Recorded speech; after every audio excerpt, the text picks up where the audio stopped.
Hi everyone, fantastic to be joining the session. So yeah, I'm just going to take a little bit of time to introduce and give you an overview of my exam performance and just start the conversation really about how my exam performance can help you prepare not just for your resit but throughout the whole of the applied skills level and even beyond. So do keep the questions coming through. I'm just going to start the video now for you guys to have a look at. Introducing My Exam Performance, your personalised exam feedback report, helping you understand your strengths and weaknesses in the exam, including guidance on your time management, how you have performed across the syllabus, your objective test skills and guidance on the constructed response questions. It provides valuable tips and insights into how you can improve your exam performance.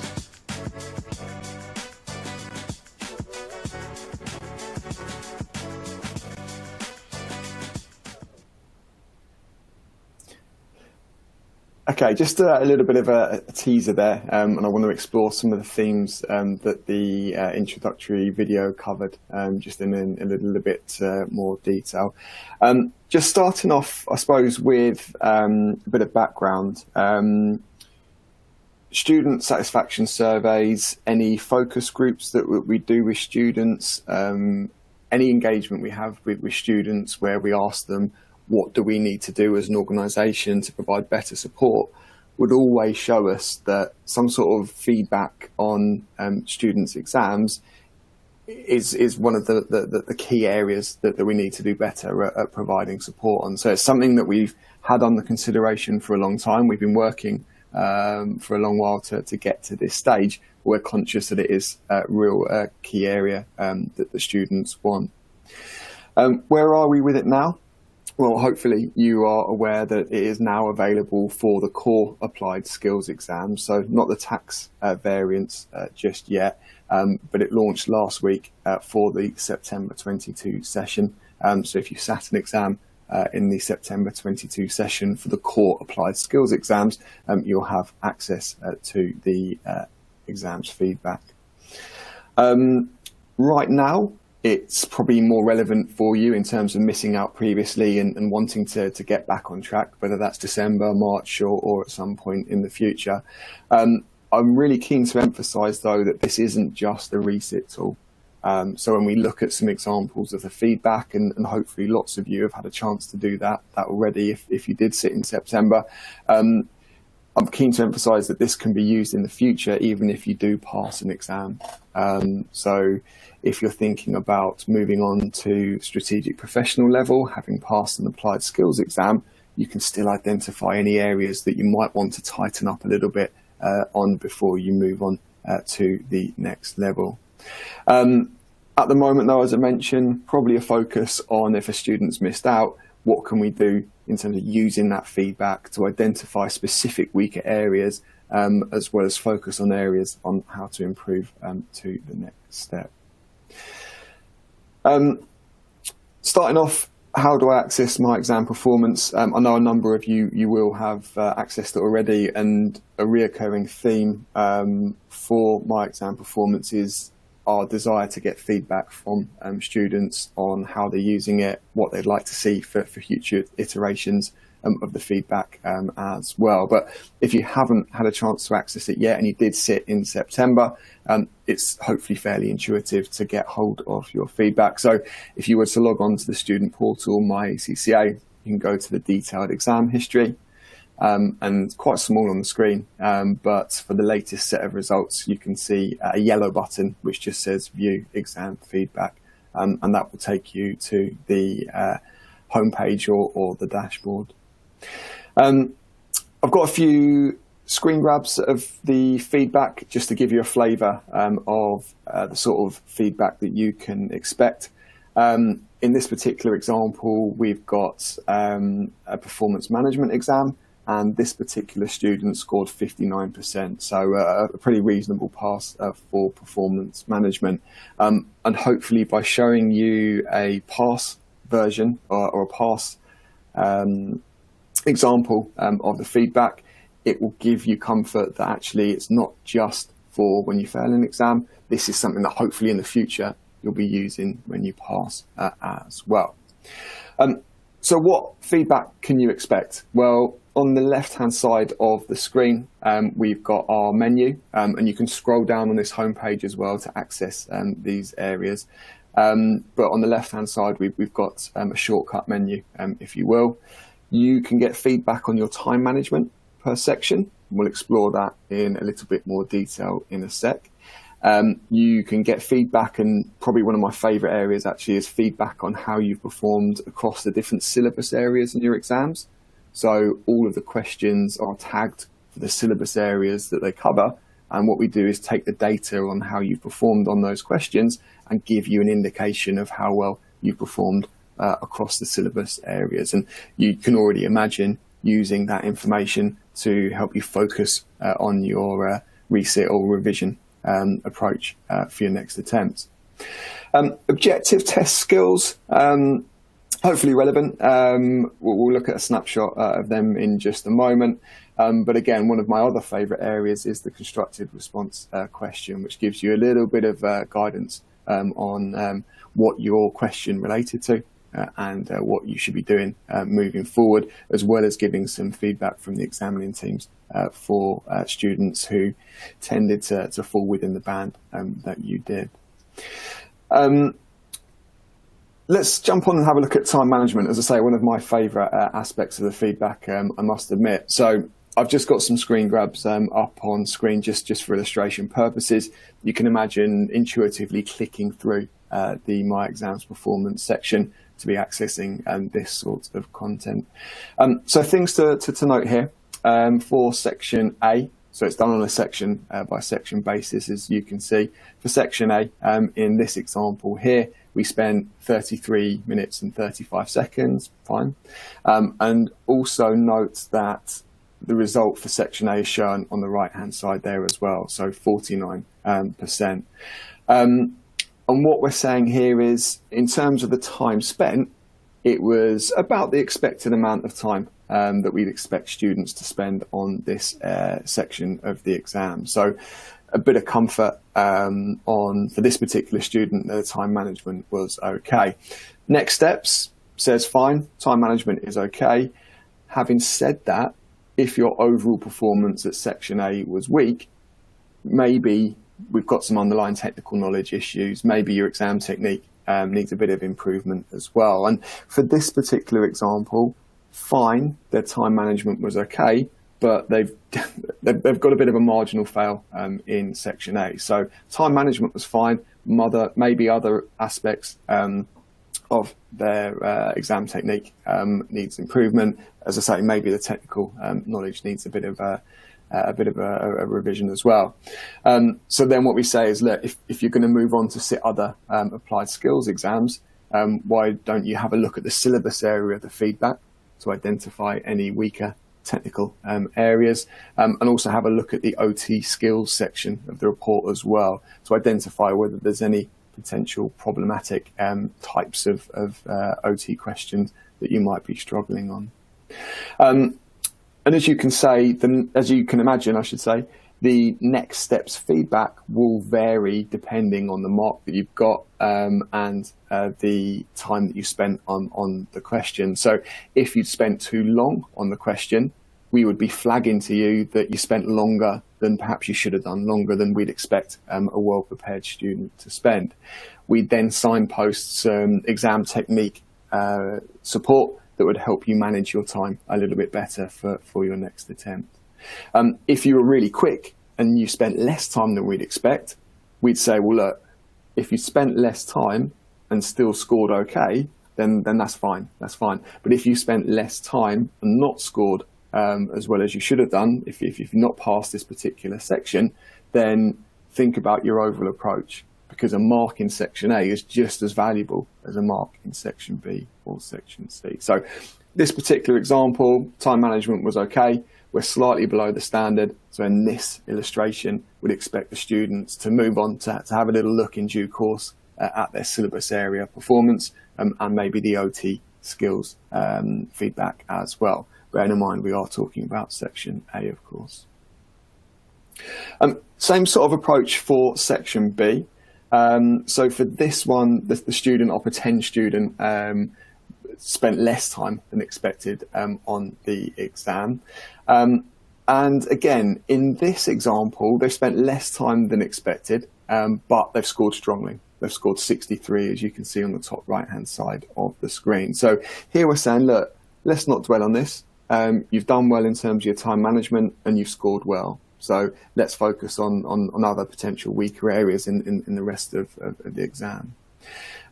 If, as I mentioned, they'd spent less time than expected but not scored well, then we're back to the recommendation that they need to spend appropriate amounts of time on here. And that's where we start to think about our 1.8 minutes per mark as a starting point for splitting your time across the relevant sections of the exam. And again, at the risk of repeating myself, same sort of thing for section C. So in this example, 53 minutes, slightly under the time we'd expect. And as a disclaimer, we did actually ask a tutor to sit a real exam to give us some real feedback. And we asked the tutor to try and achieve a marginal result, which they've just about done. But they were obviously went through it a little bit too quickly. So again, spent less time than expected, but done pretty well on section C with a 63% mark. And again, the next steps would be reflective of the time that you actually spent, and we'd ask you to correlate that with the result that you've got for some specific recommendations.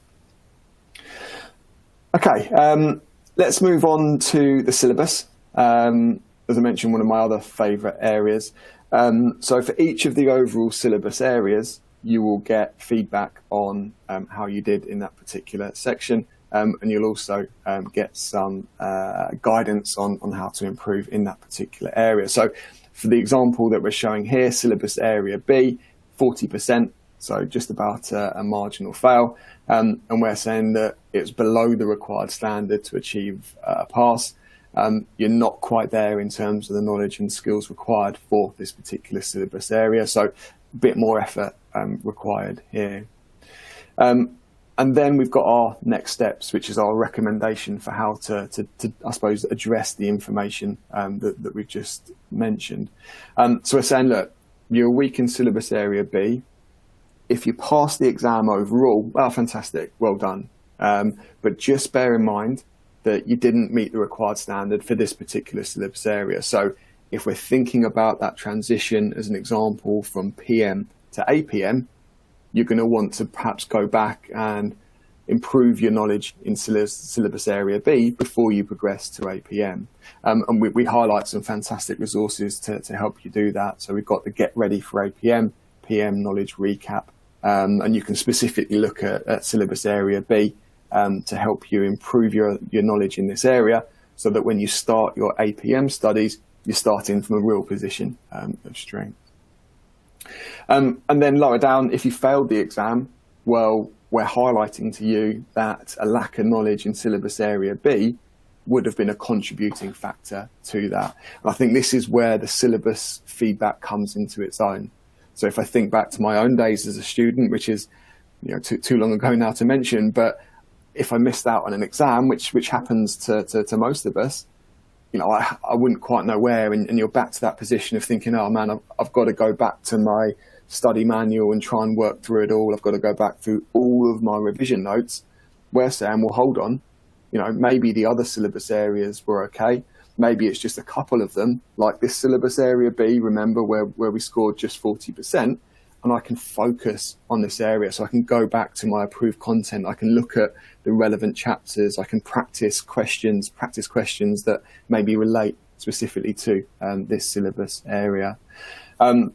And just to try and add a little bit more value as well, where we've got technical articles that directly address this syllabus area, so there's a couple that are referenced in this example at the bottom of the slide, we'll call them out for you as well. So yeah, I'm hoping that people are going to find this useful, rather than guessing on what my weak areas were, rather than having to go back and revisit the whole syllabus. this will pinpoint particular areas for me to focus, and will hopefully make me more efficient as I prepare for my next step. Objective test skills. Yeah, again, hopefully this is useful. There's not a huge amount of depth here to cover, but take whatever you can from this, of course. So objective test skills we group into 4 areas. So application, where you are applying some knowledge. We've got more knowledge-based questions that are straight up testing that based knowledge.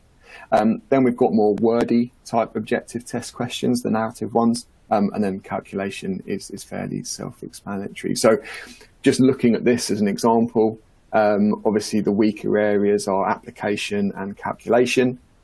So if I was looking for my next steps at applied skills level, maybe I'm going to focus more on the application style questions where I have to apply some knowledge, and I'm going to focus on maybe the more numerical type questions as part of my preparation. So like I say, not a huge amount of depth here, but hopefully a nice indicator to help me with my practice questions for my next attempt.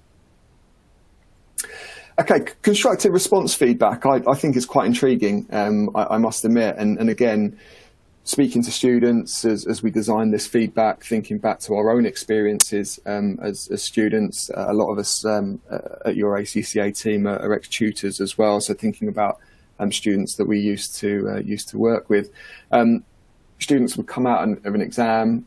When you leave that exam room, if you've sat remotely, when you switch off your machine to reflect on what's just happened, you obviously have a fairly clear idea of what the key areas were that you've been asked about. But obviously as time goes by, particularly by the time results come out, it's harder to retain what the question was actually asking, and then how you think you performed in that particular question. So one of the things I really like about this feedback for constructive response is that you will get a bit of a hint about what the question actually covered. So for each of the constructive response question, it will give you a summary of the overall area that question was addressing. So in this particular example, we're talking about it being in the top line, a decision-making question. And hopefully as soon as I'm reading that, I'm thinking, yeah, I can remember. I remember that question, and I remember I think I did okay. Oh yeah, look, I got 56% on it. Okay, so I'm okay in terms of decision-making type questions potentially. And then, as I say, what we do is look at how well the students performed, and then give some information from the examiners that relates to what students have done that fall into the results band that this particular student has achieved. So 56% would say is just about a marginal pass. So going forward, just make sure that you do keep your knowledge up to date, and don't forget the importance of calculations and then making recommendations using those decision-making techniques for these types of questions. So like I say, if we passed overall, that's great. But if we had missed out overall, and if we hadn't performed particularly well on this particular style of question, we're getting some insight into the question that we struggled with, what the question was covering, and some hopefully really good advice from the examining teams on next steps on actually performing better on these types of questions covering these syllabus areas. And just to start to wrap up, and hopefully we're getting lots of questions through and comments through on this, and do, even after the session, if you're having the opportunity to look back at your feedback that you might have got from the September session, do contact your tutor, do contact your ACCA local team as well to give us feedback on what you think of it. We've just launched this, but we're keen to hear what you think of it. We're keen to enhance the offering in the future as well. And just calling out that within the feedback itself, you can get some tips and advice covering the sort of areas that we've discussed today, but it's always nice to have that captured for reflection in the future, and some video guidance as well, all about getting as much as you can from the information that we are able to share with you.